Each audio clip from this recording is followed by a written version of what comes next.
The death toll of last weekend's massacre of Nigerian Christians by militant Muslim Fulani herdsmen has risen to at least 200, according to a report released Friday by Open Doors, an organization that monitors Christian persecution.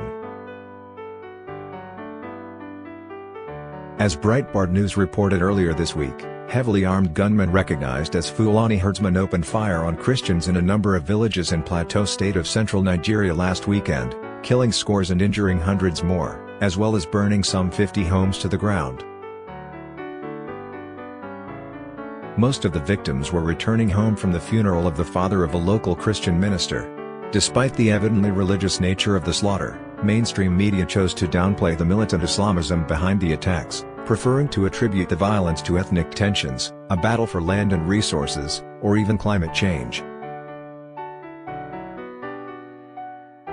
Meanwhile, two local Catholic bishops have called out the violence for what it was, a clear agenda for Islamizing the Nigerian Middle Belt by using Fulani shepherds. One of the bishops, Matthew Ishayadu of Lafia, said the attacks are not random or economically motivated, but purposefully target Christians. They want to strike Christians, Bishop Adu said, and the government does nothing to stop them, because President Buhari is also of the Fulani ethnic group. Other observers concur that the attacks form part of a larger plan to eliminate Christians from the area. The killings are becoming no longer herder and farmer clashes but a deliberate attempt to conquer and occupy the land of the people's ancestral heritage, said Drive. Sojabi Warang, while denouncing an attack on a Bible school that trained Christian missionaries in Ghana Rock Village. Reverend Gideon Paramalam, of the International Fellowship of Evangelical Students in Jos, said that the violence is part of a pattern, an emerging agenda, which represents another Boko Haram in disguise. The intensity of the attacks in central Nigeria is indicative, Paramalam said, because Plateau State is the epicenter of Christianity. The recent killing spree lasted 4 days, Thursday through Sunday evening and into Monday, Open Doors revealed in its report Friday. During this time, a dozen villages in Nigeria's Plateau State were reportedly wiped out, and on Sunday, 75 of the victims were buried in a mass grave. Among the victims of the massacre included a local pastor, Reverend Musa Choji, along with his wife and son. In a single village, Nghaur, herdsmen killed over 100 Christians and burned down all the houses, as well as 2 churches, according to an unnamed pastor of the Evangelical Church Winning All, ECWA. Assailants killed 14 members of the pastor's wife's family, including her mother and sister.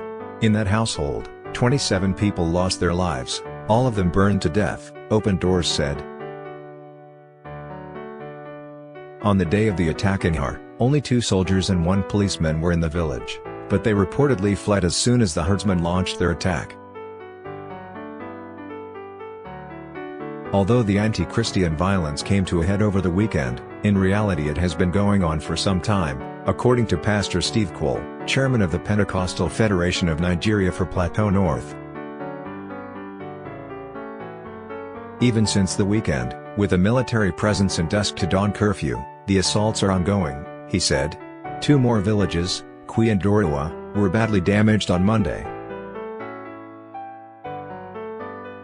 Most of the buildings were burned down in Dorua, including 4 church buildings, and the adjoining buildings, including pastors' houses, were also destroyed by fire.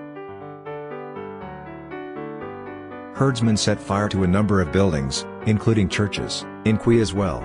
The precise number of casualties is unknown, but many villagers were displaced and are now living in camps in neighboring villages. We've been living peacefully with Fulani herdsmen, Pastor Cole said. Since this crisis started in Plateau in recent months, our people have not killed one Fulani man. Instead, they have been killing our people one by one.